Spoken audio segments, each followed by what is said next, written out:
विदर्भातील जनतेला सध्या भीषण इंधन टंचाईचा सामना करावा लागतोय। परभणी, बुलढाणा आणि वाशिम जिल्ह्यातील बहुतांश पेट्रोल पंपावर नो स्टॉकचे फलक झळकले आहेत। ज्या काही मोजक्या पंपांवर इंधन शिल्लक आहे तिथे नागरिकांची मोठ्या प्रमाणावर गर्दी पाहायला मिळते। तर दुसरीकडे इंधन दरवाढी विरोधात पुण्यात आक्रमक पवित्र्यात असलेल्या महाराष्ट्र नवनिर्माण सेनेच्या आंदोलनाला पोलिसांनी परवानगी नाकारली आहे। वाशिम जिल्ह्यात धक्कादायक घटना घडली आहे। डिझेल मिळवण्याच्या कारणावरून ग्राहकांची तुंबळ हाणामारी झाली। वाशिमच्या छाबडा पेट्रोल पंपावर ही घटना घडली आहे। वाशिममध्ये गेल्या 3 दिवसांपासून डिझेलचा तुटवडा मोठ्या प्रमाणात जाणवतोय आणि अशातच दुपारच्या दरम्यान वाशिमच्या छाबडा पेट्रोल पंपावर डिझेल टँकर आल्यानंतर ग्राहकांनी मोठी गर्दी केली। मात्र लागलेल्या रांगेवरून ग्राहकांमध्ये किरकोळ शाब्दिक वाद निर्माण झाला आणि त्यानंतर या वादाचं रूपांतर हाणामारीत झालं।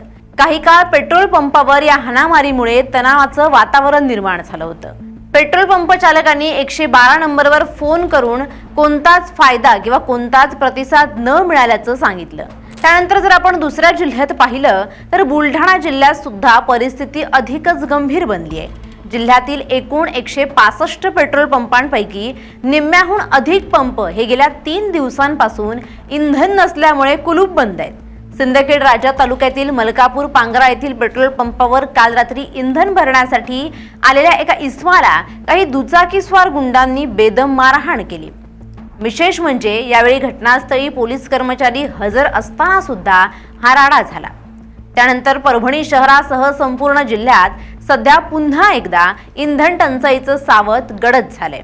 मुख्य डेपोकडून इंधनाचा पुरवठा वेळेत न झाल्यामुळे जिल्ह्यात अनेक पेट्रोल पंपावर इंधन संपलंय आणि त्यामुळे चालकांना नो स्टॉकचे फलक पाहावे लागतात।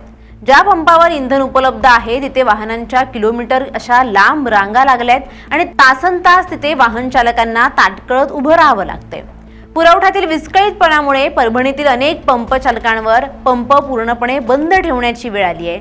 अनेक पंपांवर आधी अचानक डिझेल नाहीचे फलक लावले गेले आणि दरवाढ लागू होताच अवघ्या काही वेळात डिझेलची विक्री पुन्हा सुरू झाली। त्यामुळे ग्राहकांची फसवणूक करून आर्थिक फायदा उचलण्यासाठी ही कृत्रिम टंचाई निर्माण केली गेली का असा गंभीर सवाल उपस्थित होतोय। पद्मभूषण अण्णा हजारे राष्ट्रीय लोक आंदोलन न्यासाचे जिल्हाध्यक्ष सुधाकर चौधरी यांनी या संपूर्ण प्रकरणाची जिल्हा पुरवठा अधिकाऱ्यांनी तातडीने चौकशी करून दोषी पंपांवर कठोर कारवाई करावी अशी मागणी केली आहे। एकीकडे राज्यात इंधनाचा तुटवडा असताना दुसरीकडे पेट्रोल डिझेलच्या वाढत्या दरांविरोधात मनसे पुण्यात आक्रमक झाली आहे।